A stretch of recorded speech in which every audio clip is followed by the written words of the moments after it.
All right, Doc, it's on you. This is Sirach, chapter 10, verse 1. A wise judge will instruct his people, right? And the government of a prudent man is well ordered, right? As the judge of the people is himself, so are his officers.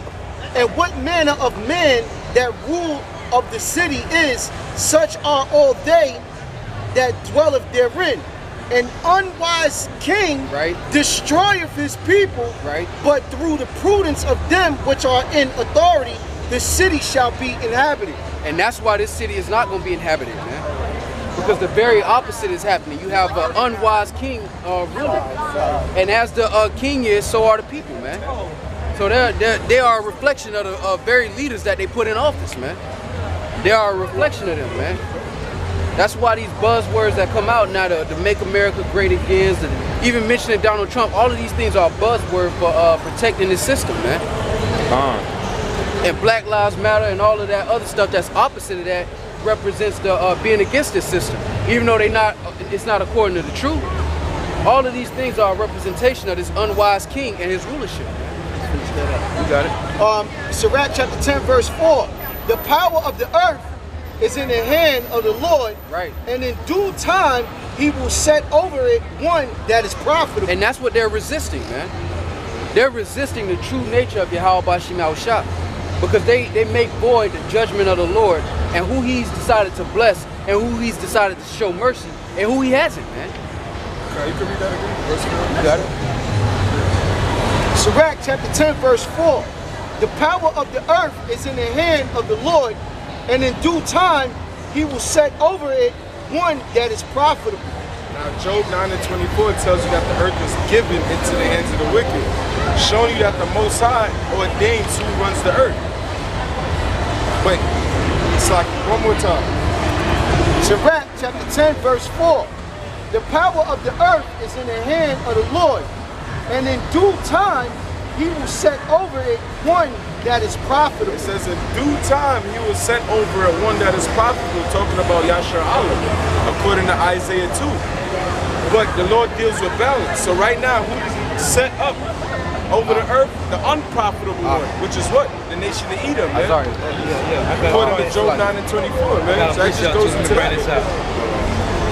This is Daniel, chapter 4, verse 17.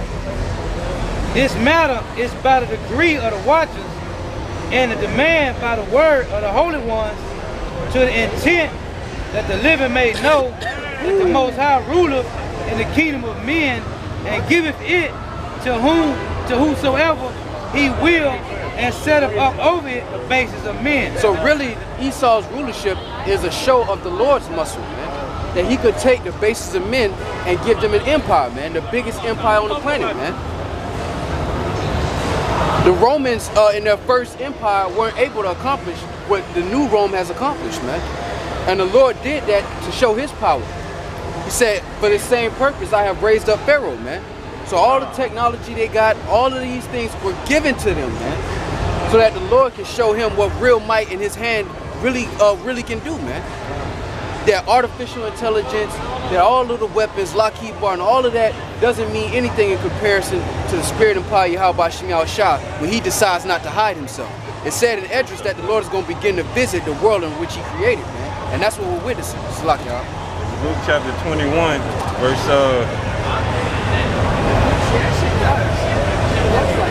24. And they shall fall by the edge of the sword, and shall be led away captive into all nations, and Jerusalem shall be trodden down of the Gentiles, until the time of the Gentiles be fulfilled. Read it again. You want me to read it again? Yeah, go ahead. And they shall fall by the, well, I started 22. For these be the days of vengeance, that all things which are written may be fulfilled. Right.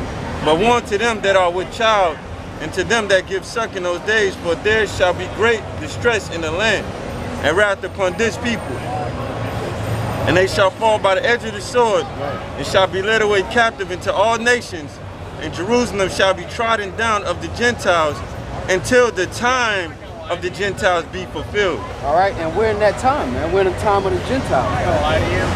Both the Gentiles that are having their opportunity to reign with their confederacy and the Gentiles of our nation coming back to their heritage, man. We're in that time, man. And great tribulation and vengeance is coming upon the earth, man. Because the Lord hasn't forgotten what has been done to his people, man. And all of these captivities we've been in, none of those nations have ever truly paid in full for what they've done, man.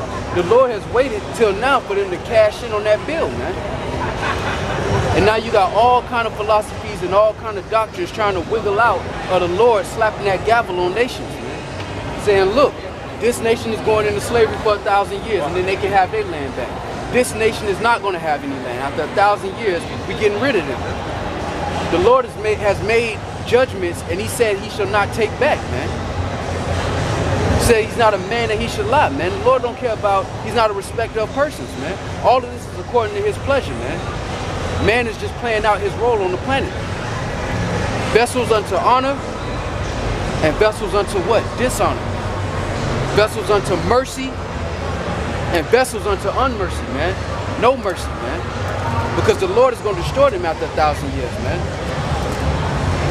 And who is a man to take that back? To say that that's not right? Shall the potter say to the thing, you know, that whole...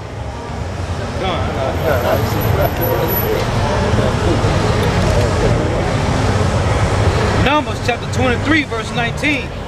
God is not a man that he should lie, right? Neither the son of man that he should repent. He have said, and shall he not do it? Right.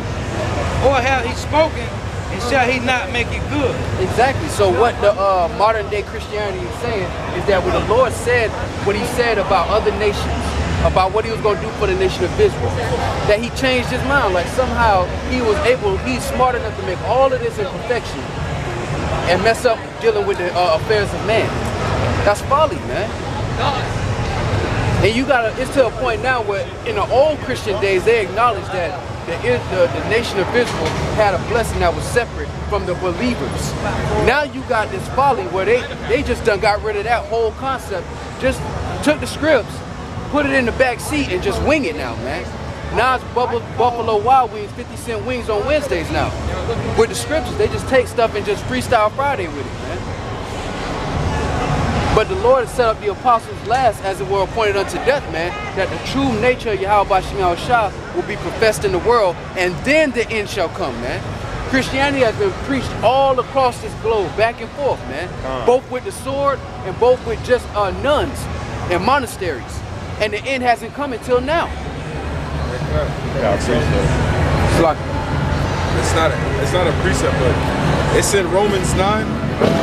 This is the etymology. This is the definition for the word adoption and adoption as sons. It says our relationship with God was pleased to. So that relationship which God was pleased to establish between himself and the Israelites in preference to other nations. Woo. This is Romans 9:4, who are Israelites, to whom pertaineth the adoption and the glory and the covenants and the giving of the law and the service of the Most High and the promises, man. So that adoption wasn't given to the other nations. And Paul made that clear, man. These are the scriptures that Christians skip over or hit a Freestyle Friday on and try to wing it, man. But you can't wing your way into the blessings. You ain't gonna be able to freestyle your way into the blessing. This ain't Freestyle Friday, this ain't 106 in Park. None of your bars is gonna match up with the will of YAHAWASHI if it's not according to the word, man. The Lord said he was gonna make this nation a royal priesthood, man. What they're saying is that the Lord lied or he changed his mind. Like he made a mistake. Like he can sit above time and give us prophecies. But as far as his people, he made a mistake. He said, I changed now. Right. That's disrespecting the power of the Lord, man. That's disrespecting the intelligence of the Lord, man. This is Romans chapter 9, verse 20. Nay, but O man, who art thou that replies against the Most High? And that's what Christianity is doing, man. Replying against the Most High, man. Saying that now, shall the thing formed say to him that formed it, why hast thou made me thus? right. Have not the potter power over the clay of the same lump to make one vessel unto honor and Salakia. And another unto dishonor. Right. And who are you to disannul the fact that the Lord made the so-called white man a vessel unto dishonor? That the Lord has prescribed nations to play certain roles on the planet Earth, man. And it just so happens that the nation of Israel is the royal priesthood, the managers of the planet Earth, man. Not right now, but we shall be changed, man. The Lord is going to put righteousness in our members, man. Just like we breathe, we're going to keep the laws perfectly and judge these nations in righteousness. That's why our kingdom is never going to fall, man. Christians talk about being saved from sin. How will you save from sin outside of the second covenant? Answer that. Because for you to be saved from sin, you have to be able to have the ability not to sin anymore, man. Yahawashi's blood covered a grace period, man. Covered a multitude of sins, but he didn't cover it so you can willingly do whatever you want to do. That's not why the Lord got on the cross. The Lord got on the cross to bring the sons back to the Father, man. The adoption, man. To bring the nation of Israel nigh unto him so that he may change us, man. John chapter 8 and verse 12. Then spake Yahawashi again unto them, saying, I am the light of the world. He that followeth me shall not walk in darkness, but shall have light, have the light of life. And darkness is synonymous with ignorance, man. And what you have is gross darkness covering these people, man. To the point where they don't care about knowledge, even though they've been given unlimited access to it, man. In Peter's, it talks about them being willingly ignorant, man. Willingly ignorant. All of them got cell phones, and the only thing they care about is Snapchat and reality shows, man. They show you the reputation of these people, the minds of these people, man. That they lack understanding. This is what gross darkness looks like. When Esau sold his blessing, and Isaac gave him a blessing that he ruled by the sword, this is the envisionment of Esau's blessing, man. This is the embodiment. All the money being spent on the military and nothing being spent on the well-being of the infrastructure or the economy of their own nation, man. That shows you this is an unwise king, and it shows you that Esau's blessing is the sword, and that's all he plans on investing in. It's like y'all. This is the wisdom of Solomon, chapter 6, verse 1. Hear it therefore, O ye kings, and understand. Learn ye that be judges of the ends of the earth. Give ear, you that rule the people, and glory in the multitude of nations. For power is given of you, of the Lord, and sovereignty from the highest, who shall try your works and search out your counsels. Because, being ministers of his kingdom, ye have not judged the right, nor kept the laws, nor walked after the counsel of God. Horribly and speedily shall he come upon you, for sharp judgment shall be to them that be in high places. For mercy will soon pardon the meanest, but mighty men shall be mightily tormented. For he which is Lord over all shall fear no man's person. Right. Neither shall he stand in awe of any man's greatness, for he hath made the small and great, and cared for all alike. But a sore trial shall come upon the mighty. Man.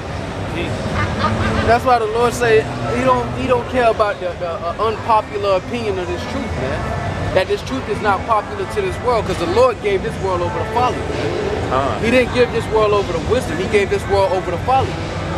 That way you can weed out the wise, man. Because if folly's the trend, only the wise are going to resist the system, man. In our kingdom, power is going to be given to us, and we're going to put these nations in subjection with a rod of iron, man.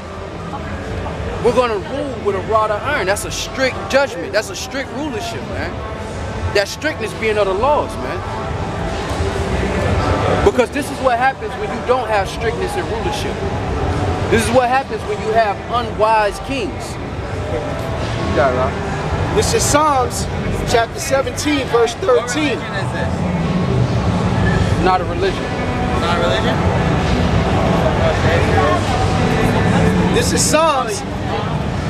This is Psalms chapter 17, verse 13. Psalms? Arise, O Lord, disappoint him, cast him down. Deliver my soul from the wicked, which is thy sword. From men which are thy hand, O Lord, from men of the world. And it tells you in Daniel that the Most High ruleth in the kingdom of men. all right, and set up over it the bases of men, all right. So the Lord uses men to judge other men on the planet Earth, and the Lord used the nation of Edom, the so-called white man, to punish us for our disobedience, man. So ultimately, it goes down to our disobedience, which is why we're servants and not princes, man. Which is why Solomon saw servants upon horses and princes walking on the earth, man. Because of our disobedience, the Lord made us actually drink the cup, man. It said those whose judgment was not to drink the cup have assuredly drunken, man. We had to taste this cup because we went off, man. But ultimately, it's for our benefit, man, because it opened the door for the second covenant for us to be made completely perfect, all right? We had to see why the laws being written on stones and not in our heart wasn't going to work. We had to play that out. And now the Lord is bringing mercy through faith, man. I got a precept for you. Going back to what you were saying earlier. It's back in Wisdom of Solomon, chapter 5, verse 14. It says, for the hope of the ungodly is like dust that is blown away with the wind, like a thin froth that is driven away with the storm, right. Like as the smoke which is dispersed here and there with the tempest, and passes away as the remembrance of a guest that tarrieth but a day. But the righteous live forevermore. Right. Their reward also is with the Lord, and their care of them is with the Most High. Therefore shall they receive a glorious kingdom and a beautiful crown from the Lord's hand. For with his right hand shall he cover them, and with his arm shall he protect them. He shall take to him his jealousy for a complete armor, and make the creature his weapon for the revenge of his enemies. Woo! He shall put on righteousness as a breastplate, and true judgment instead of an helmet. Right. He shall take holiness for an invincible shield. His severe wrath shall he sharpen for his sword. Severe, man. And the world shall fight with him against the unwise. Sorry, then shall the right aiming thunderbolts, then shall the right aiming thunderbolts go abroad, and from the clouds, as from a well-drawn bow, shall they fly to the mark. Woo. And hailstones fall full of wrath shall be cast out of a stone bow, and the water of the sea shall rage against them, and the flood shall cruelly drown them. Yeah, a mighty wind shall stand up against them, and like a storm shall blow them away. Thus iniquity shall lay waste the whole earth, and ill dealing shall overthrow the thrones of the mighty. Exactly, man. And that goes into the clouds, bolts of lightning. That's the chariots, man. The chariots releasing judgment. That wind is the nuclear fire, man. That's gonna blow them away, man. Their eyes shall consume away in their holes, man, and their tongues in their mouth while they standing on their feet, man. The Lord says severe judgment, man. It's a reason that what's coming is known as the second death. All right. The first death was the flood, and it only kept Noah, his 3 sons, and their wives alive, man. 8 persons compared to millions of people that was on the planet of the earth at that time, man. The second death is going to bring the same thing, man, only with fire, man. The Lord is about to come with severe judgment, man. And it's all good that the world don't believe. So what if some do not believe? The multitude was created in vain, man. They were created to be destroyed, man. And the Lord is going to destroy them, man. This is Amos chapter 9, verse 8. Behold, the eyes of the Lord, thy power are upon the sinful kingdom, and I will destroy it from off the face of the earth, saving that I will not utterly destroy the house of Jacob, saith the Lord. So all of the prophecies are synonymous with the Lord's will for the nation of Israel, man. It talks about in Isaiah where the Lord said he was going to raise up Cyrus for his servant Israel, man. Because Cyrus actually allowed them to keep their customs, man, and build a temple, man. So all of these nations are really ultimately being used to teach Israel, and then they're going to serve Israel in the kingdom, man. But all the nations and everything that's going on the planet Earth is for the sake of the nation of Israel, man, beginning with the elect. Okay. This is Sirach chapter 7 and verse 16. Number not thyself among the multitude of the sinners, but remember that the wrath will not tarry long. Humble thy soul greatly, for the vengeance of the ungodly is fire and worms. Yeah, humble thyself greatly. Why? Because faith is a gift. Our faith is given to us, man. Our understanding was given to us, man. The goings of man is of the Lord, man. The reason we're standing here with this understanding and faith is the will of the Lord. That's truly humbling in itself, man. That out of all the Israel, which is as the sands of the sea, we've been selected to believe and have hope for salvation, man. And that's not of us. That's nothing that we can boast about. And that's why the Lord took us through this whole journey. So at the end, we couldn't boast on our works. And we can't even boast of faith, because that's a gift. Everything is at the mercy of YAHAWASHI, man.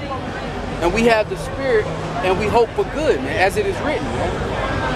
The sinful kingdom is going to be destroyed, and we have faith in that. Even though you can't tangibly see it, you can't tangibly see the crowns of the elect. We can't tangibly see the glorious kingdom that's promised unto us, but like our father Abraham, we have faith that the Lord is going to make good on his promises. John chapter 16, starting at verse 7. Nevertheless, I tell you the truth. It is expedient for you that I go away. For if I go not away, the Comforter will not come unto you. But if I depart, I will send him unto you. And when he is come, he will reprove the world of sin, and of righteousness, and of judgment. Of sin, because they believe not on me. Of righteousness, because I go to my Father, and ye see me no more. Of judgment, because the prince of this world is judged. Verse 12, I have yet many things to say unto you, but ye cannot bear them now. Howbeit, when he, the Spirit of truth, is come, he will guide you into all truth. That lets you know who the Comforter is, man. The Spirit of truth, man. It's not no theologian. What do you call those schools or seminaries? Try to direct them over there.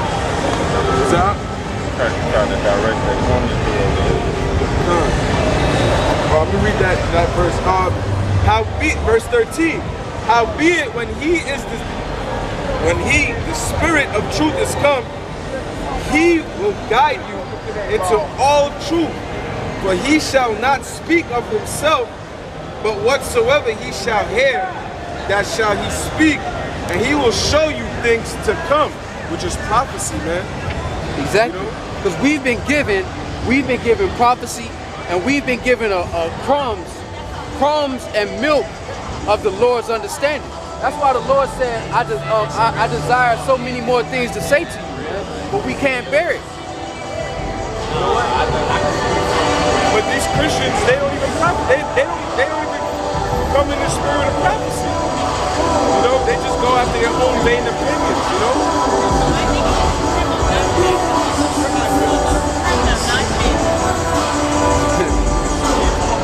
This is Wisdom of Solomon, chapter 9, verse 14.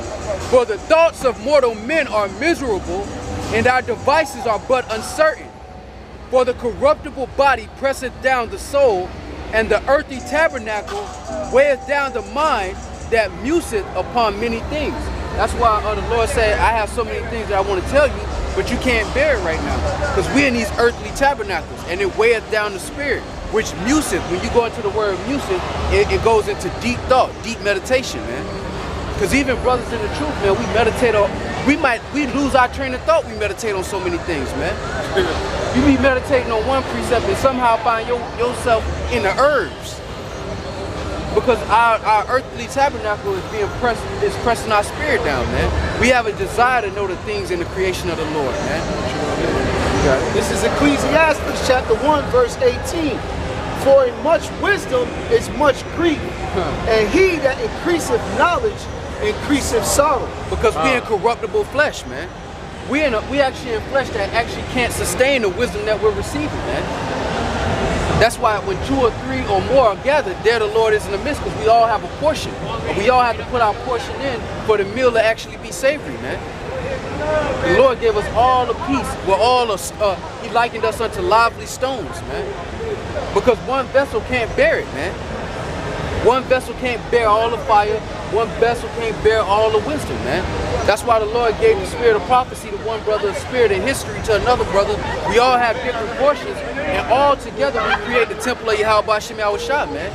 And once we're changed and our vessels are made incorruptible, we'll be able to dive into the deep ocean of the Lord's wisdom and not drown, man. Psalms 133, verse 1.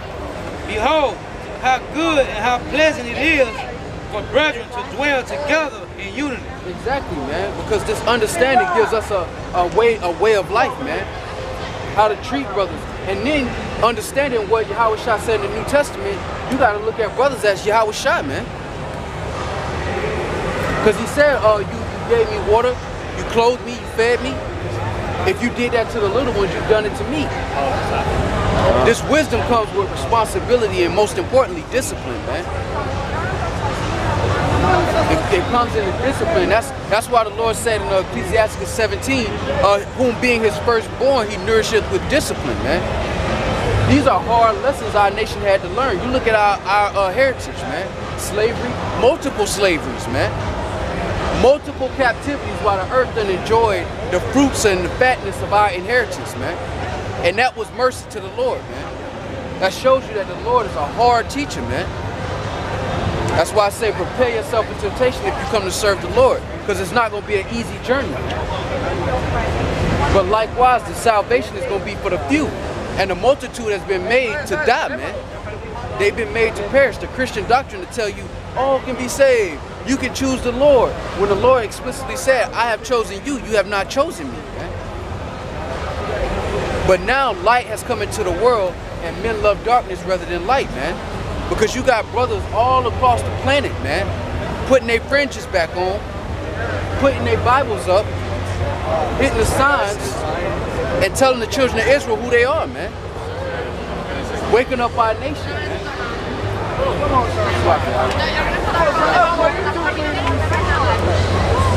So this is Wisdom of Solomon, and I'll go to chapter 2, verse 22. As for the mysteries of the Most High, they knew them not, neither hoped they for the wages of righteousness, nor discerned a reward for blameless souls. That goes into the ungodly, all right? Verse 23, for the Most High created man to be immortal and made him to be an image of his own eternity. That's why Adam was made in the image of the Lord, man. And when Adam went off, death was a curse, man. The fact that the nation of Israel even dies is an insult to our inheritance, man. Because we were made to be immortal, man. That was the Lord's will and testament for the nation of Israel, that we can immortally judge the earth in righteousness. Wisdom of Solomon 2:23, for the Most High created man to be immortal and made him to be an image of his own eternity. Nevertheless, through envy of the devil came death into the world, and they that do hold of his side do find it. All right? So because we went off, we lost our inheritance of everlasting life, man. Temporarily, man. Which is why the Corinthians, the 15th chapter, I believe, the 11th or the 15th chapter talking about the first Adam and the last Adam, man. Because now we're about to come into an immortal age, man. Jacob was the, Esau is the end of the world, and Jacob is the beginning of it that followeth, man. That kingdom that Daniel saw, that's the kingdom of the nation of Yasharallah, ruling in perpetuity, man, forever, man. To rule the nations in righteousness, man. You know, we're going to enjoy the fruits of the labor. We're going to boast ourselves in the substance of the Gentiles. But most importantly, we're going to clean up our inheritance. 2nd Ezra 6th chapter tells you that the world was made for our sakes, man. Not only for us to live in it, but for us to discern between good and evil, man. For us to serve and judge, sit on thrones. The Lord said we are sons of God. I have said ye are gods, which goes into the powers of judges. How you gonna be a judge if you ain't got nobody to judge? The world was made for our sake, even the heathens, man. That don't make no sense. Exactly. So we gonna be able to sit in judgment, man, with no worries, so that we can serve the Lord without fear, man. You gotta, in St. John, chapter 7, verse 16, Yahawashi answered them and said, my doctrine is not mine, but his that sent me. If any man will do his will, he shall know of the doctrine, whether it be of power or whether I speak of myself. Right. He that speaketh of himself seeketh his own glory, right. But he that seeketh his glory that sent him, the same is true, and no unrighteousness is in him. You know why? Because right now we're servants, man. We're ambassadors of Hamashiach, man. We're servants. And until the Lord actually receives his inheritance, the one they ignorantly call Jesus, we're not going to receive our reward, all right? You can't eat before the groom, all right? We're bidding our nation back to the marriage, but at the end of the day, we can't eat. We can't eat without the groom eating, man. We can't eat before the celebration is finished. All right, so that's what we're going through. We're servants right now until the time appointed when we can receive our inheritance. All right. This is Ephesians chapter 6, verse 19. As for me, that utterance may be given unto me, that I may open my mouth boldly to make known the mysteries of the gospel, for which I am an ambassador in bonds. Right. That therein I may speak boldly as I ought to speak. Right. We're ambassadors in bonds, man. Because the earnest expectation of the creature is the manifestation, man. And that weight is bondage, man. These vessels that we reside in are bondage. Chains of darkness, man. This earth that we dwell in and this wicked society and system that we live in is bondage. All of these things are bondage, but the only way out is to serve, man. To be a prisoner of YAHAWASHI, man, until a time appointed. All right? This is Galatians chapter 4, verse 1. Now I say that the heir, as long as he is a child, differeth nothing from a servant, though he be Lord of all, but is under tutors and governors until the time appointed of the Father. Even so we, when we were children, were in the bondage under the elements of the world, but when the fullness of time was come, the Most High sent forth his Son, made of a woman, made under the law, to redeem them that were under the law, that we might receive the adoption of sons. Because the law written in stone didn't profit us in these corruptible vessels, all right? So when the fullness of time came, the Lord had to send his only begotten Son, which is YAHAWASHI, the one they ignorantly called Jesus, to establish the covenant with the laws being written in our members, all right? Well, when we take off this corruption and put on what? Incorruption. The first Adam was a living soul, the second Adam is being made a quickening spirit. You have one out? All right. Yo, I'm right here, baby. Yeah, one? This is John 17, verse 6. I have manifest thy name unto the men which thou gavest me out of the world. Right. They were thine, and thou gavest them me, and they have kept thy word.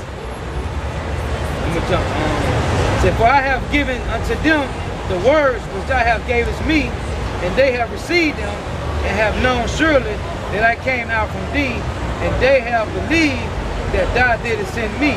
I pray for them, I pray not for the world, but for them which thou hast given me, for they are thine. And that's why the Lord not praying for the entire world of Israel right now. Because the Lord had already told YAHAWASHI knows the will of the Lord, man. He knew that 2/3 of our nation have to die, man.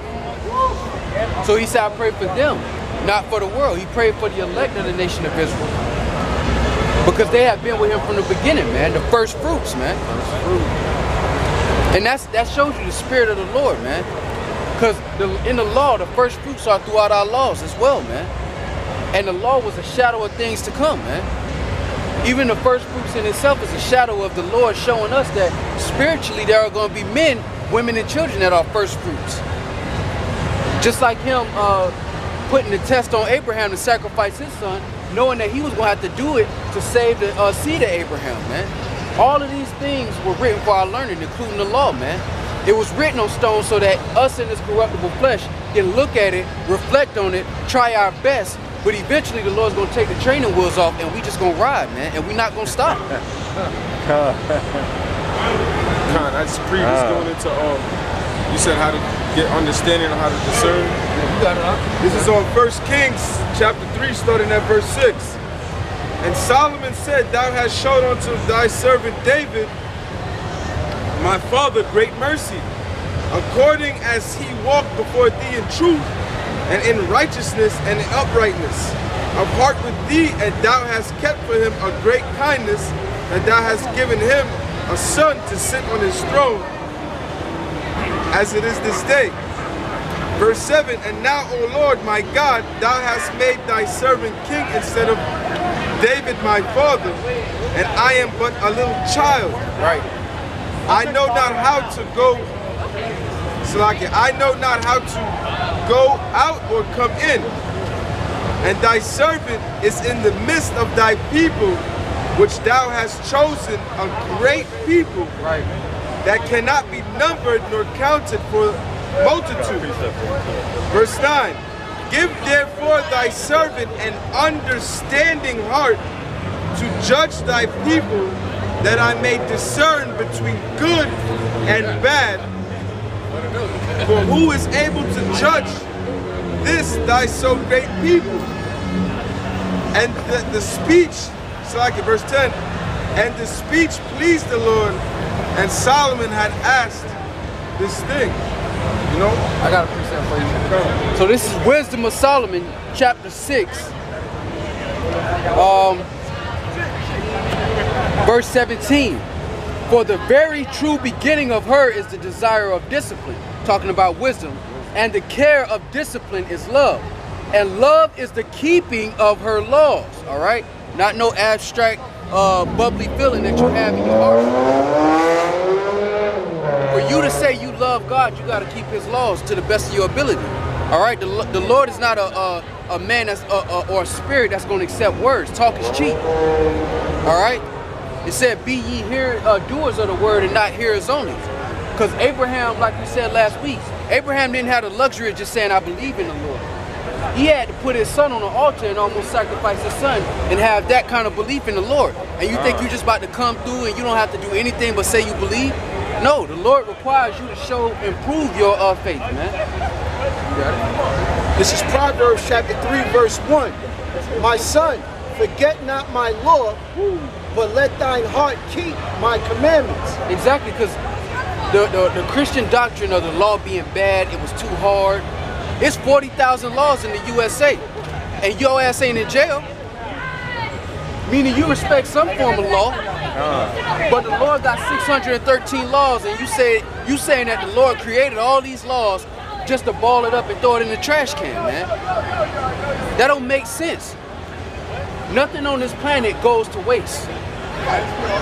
So you think the Lord would take his time and spend 40 days on Mount Sinai with Moses to bring a law down that he was going to crumple up and throw away in the first place? That's confusion, man. The law is righteous. We are flawed as individuals, as vessels of corruption that love sin. The lust of the flesh, man. That's why the nation of Israel, the Negroes that tells the Native Americans, have to be changed. And that's why the Lord came and shed his blood so that we can be changed, man.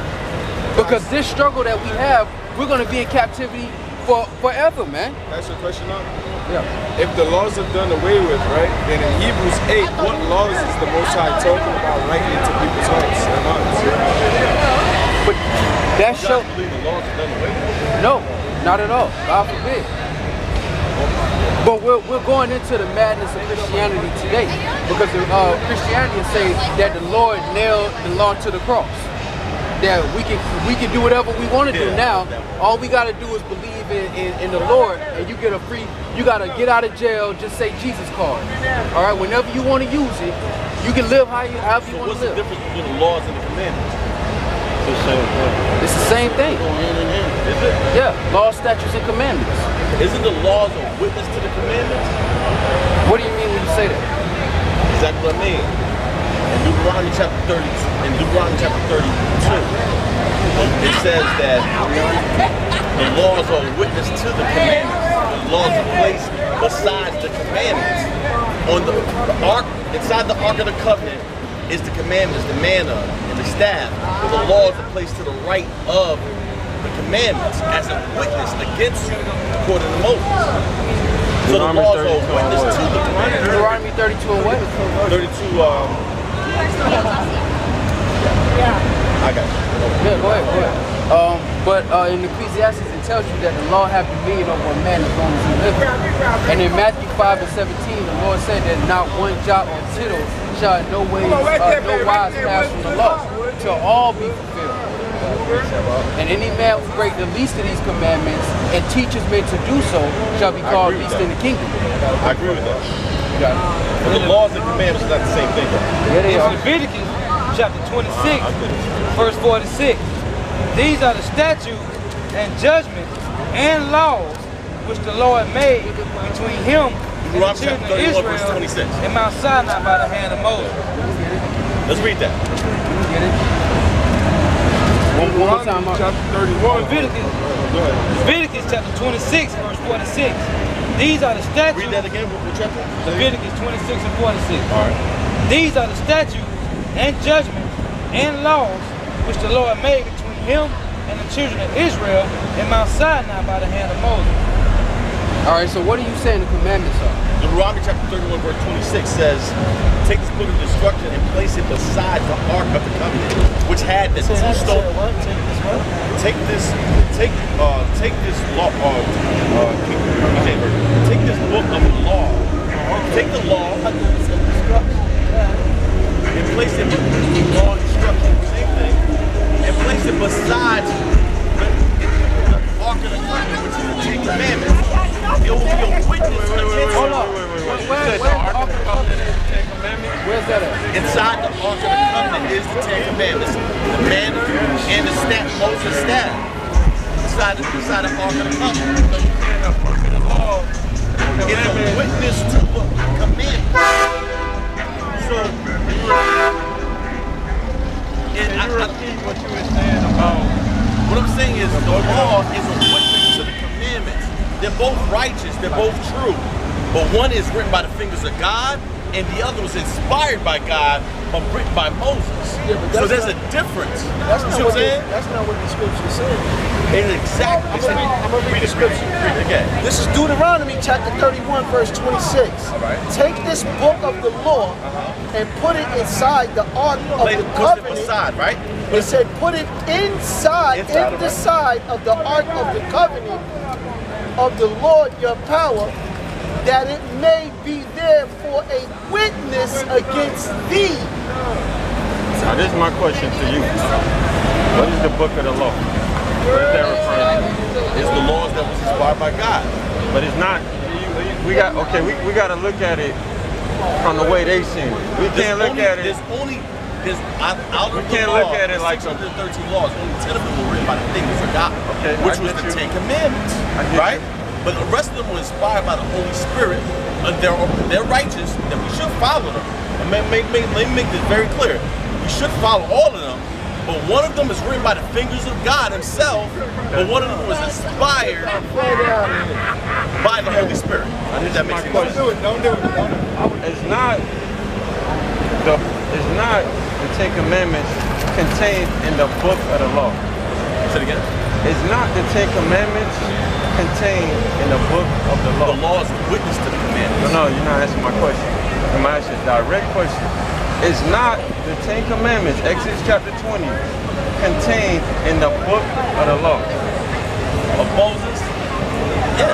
So then when he placed the book of the law inside the ark, that's the commandments and the laws. So let's go to John chapter 5, verse 45. Let me make my point very clear. John chapter 5, verse 45. This guy wrote precepts, right? Can I ask you a question? Yeah. What exactly? What point? Let's try to build a foundation. I want to make very clear the commandments and the laws. That's my point. There's a difference. But you brothers are righteous brothers, but people tend to merge the laws and commandments as one. What's the difference? What's the difference between the two? One is written by the fingers of God himself, right? The Big Ten, right? And the other are ordained to control or to make righteous the people. It's a government. We're a government, right? So We need laws to regulate the government. That's beautiful. But Right? You you're agree? correct. Earlier in your statement, you said that the Big Ten was written by the fingers of God. But I don't say. No, the Bible but okay, said. the Bible says, I'm just quoting off what you said. Then you said that the others were inspired by the Holy Spirit, right? Yes. Who's the Holy Spirit? God. The Holy Spirit is God. But the Holy Spirit is the Son, right? I believe The one that the Angry called Jesus Christ. Christ. Yahawashi, you guys call Yahawashi, him? right? I believe it. Okay, but Yahawashi said he comes in the stead of who? He comes in the stead of who? Well, John chapter 1, verse chapter 1, verse 1 through 12 tells me the word is God. So, right. So But a God, right? it's the Son. It's the Son. It's the Son, right? But what I'm saying though, what did he tell the Sadducees and the Pharisees? He said, you have seen y'all know me, when Moses, Yes, my son. when Moses went up to the chariot and he was instructed to write. He was up there for 40 days I'm looking at it. and he was instructed to write the Those law. commandments were ordained or you through can the find Holy it. Spirit. It's still It's also coming in from second the Most Ezra. High. Yes, It's still I agree with that. all the way I around. agree It's with you. still We're coming in from agreement the with Most that. High. What I'm saying is, there's a difference. All I'm saying is, there's a difference We between acknowledge the commandments. difference. There's We acknowledge the difference All that right, it was that's written so we're by in the same the agreement. We acknowledge There's that, agreement. but But people like to bring them all together like they're the same, but they're not. I you would still say gotta this. follow it, right? Yes. So But I the say, sacrificial laws, let me say this, dog. right? You guys are not following the sacrificial laws, right? No, we don't. But I'll say this. Moses was instructed, I think what you said about we need laws for the government. Yeah, We that's are true. the government, right? So the But children of Israel, the way that you're saying it is as though God did not instruct Moses to write those laws and teach them to the children of Israel. absolutely inspired. Absolutely. Okay, so it's one Well, of we these know that. things. We know The that only because difference is the 1 Peter chapter 1 verse 20 tells us no scripture ever was written by man's inspiration. It was written by the Holy Spirit. And also, 2 Timothy chapter 3 verse 16 tells us all scripture was written by all scripture, not some of scripture. All scripture was written through a spirit of the Holy Spirit. So we know that. But we know directly, I'm sorry, but we know that the Most High directly commanded Moses when he was up, when we say the chariot, or when he was up with the Most High to write those laws and teach them to Israel. Now we can say that the 10 Commandments is written by the hand of God, and we will agree with you that that is a distinguishing difference. That's different. That's what I'm saying. But they're all contained within the book But all of of the them are law. righteous. The commandments are true, and the law is true. So Right. all of it is righteous. I'm not saying, I'm not, I just want to make sure there's a difference. There's a clear difference between a level of, you know what I'm saying, a level of respect. Well, what? I just don't Would you not understand say that the law is Yeah, that's what I was the law about to is a ask. commandment? The law Because is you still true gotta follow and a commandment. Is the law It's not a commandment. No, it's not a commandment. But the law is true, and the commandments are true, which means they both righteous. Okay, I get what you're saying. Hey, can somebody hold Matthew 10 and 5?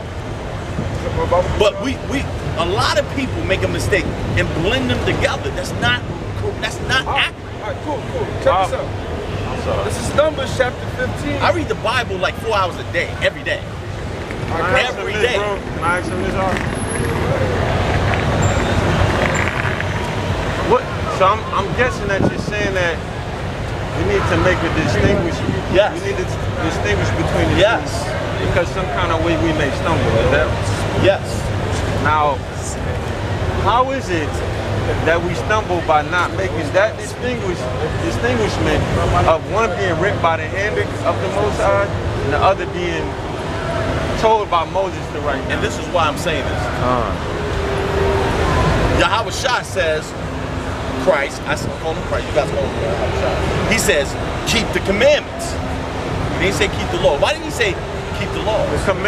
Because the children of Israel are commanded the laws. So the commandments and the laws. Why did Christ say keep the commandments? Because Matthew 5 verse 17. Why didn't he say keep the laws? Because the laws are commandments. Hold up, I got that piece. Yeah. Matthew chapter 5 verse 17. Think not that I am come to destroy That's the what I'm law I agree with you. or the prophets. I agree with you. I am not come to destroy, but to fulfill. For verily I say unto you, till heaven and earth pass, one jot or one tittle shall in no wise pass from the law of Moses. Absolutely. shall all be fulfilled. So let's go to Matthew 19:16. Let's go there. Let me finish this out. Verse 19. Verse 16. Whosoever therefore shall break one of these least commandments, so it's referring to the law as well. Come on, let's go. Let's go. And shall teach men so, he shall be called the least in the kingdom of heaven. But whosoever shall do and teach them, the same shall be called great in the kingdom of heaven. So now, why did he say keep the commandments? He was referring to the law. The verse before that tells you that he said that he didn't come to destroy the law. I'm saying this, because the law is, I'm going to make sure I'm clear. The laws is righteous, right? But the laws are witness to the commandments. There's a difference. What do you mean when you say witness to? Yeah, what is that? It's like you need 2 or 3 witnesses, right? The witnesses is the Most High and His Son. You need 2 or 3 witnesses to convict him. If I was going to put you to death for homosexuality, right?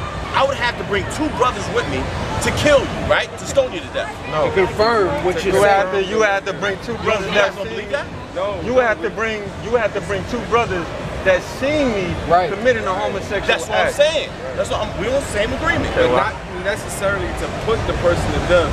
It's not like, okay, I'm gonna kill this brother. Let me get 2 witnesses to witness me kill him. No. I'm agreeing with you. We're on the same. We're on the same path. So let's go to John chapter 5, verse 45. Wait, before you do that, I want to get this, and I want to say this. The commandments. You don't have to say the law and the 10 Commandments, because the commandments is anything that the Most High commends us to do. That's what I was The Most High commanded Moses to teach us the statutes, which also includes the 10 Commandments. The 10 Commandments specifically is a part of our covenant.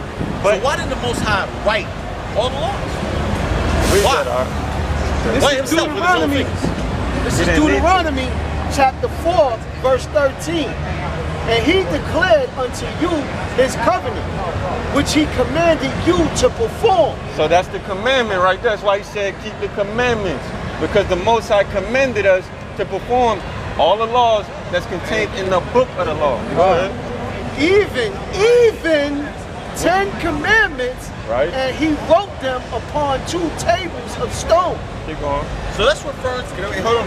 That's how my But you notice he said even. He said statutes. He said statutes in there. Okay, verse 14. And the Lord commanded me at the time to teach you statutes and judgments, that ye might do them in the land whither ye go over to possess it. Deuteronomy what? 4 and 13. I'm going to read down to 15. Take ye therefore good heed unto yourselves, for ye saw no manner of similitude on the day that the Lord spoke unto you in Horeb out of the midst of the fire. So you seem to agree that, you know, you're an Israelite and all of that, right? Okay, all right, cool. Now, you know who were the laws given to? The law, statutes, and commandments. They're given originally to us. Okay. However, no, I don't want to stop. I gotta give you the full answer. I gotta give you the full answer. Matthew chapter 21 verse 21 verse 42 says because we rejected the rock, the cornerstone. Whoever does the law, he's gonna work with whoever does the law. Let's go there. Let's go there. Go there, but I just wanted to ask you a simple question first. But okay, you got that. But okay. Yeah. Let's go back. Okay. I want y'all to explain now Matthew chapter 21 verse 42. Before we branch out from this dealing with the Old Testament, the laws were given to the nation of Israel, right? I think you guys gave me a better understanding on the law.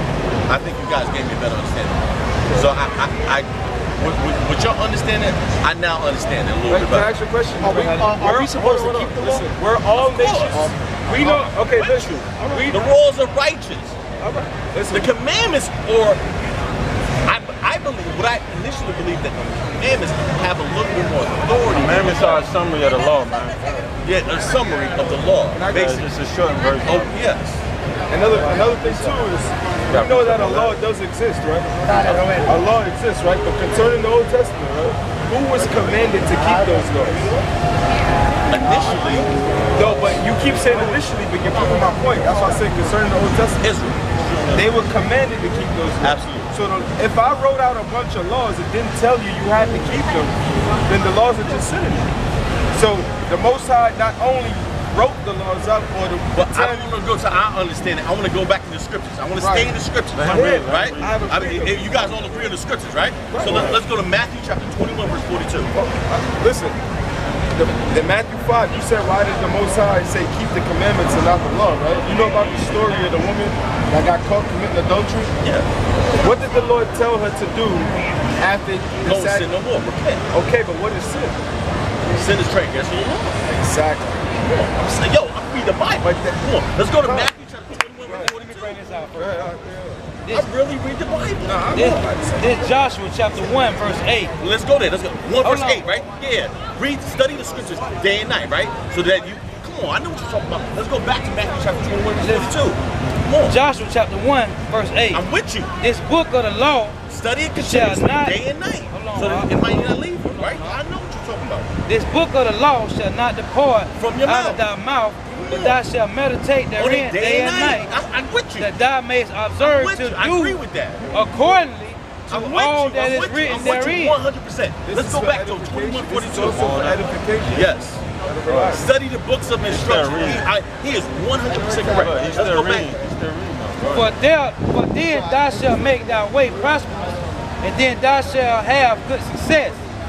Have not I commanded thee, be strong and of a good courage, be not afraid, neither be thou dismayed, for the Lord thy power is with thee, whithersoever thou goest. Let's go to the precept on that. That's Deuteronomy chapter. Go to Deuteronomy chapter 17, verse 16. That's the precept. Go ahead. So now go back to the Matthew chapter 21, verse 42. You got a phone?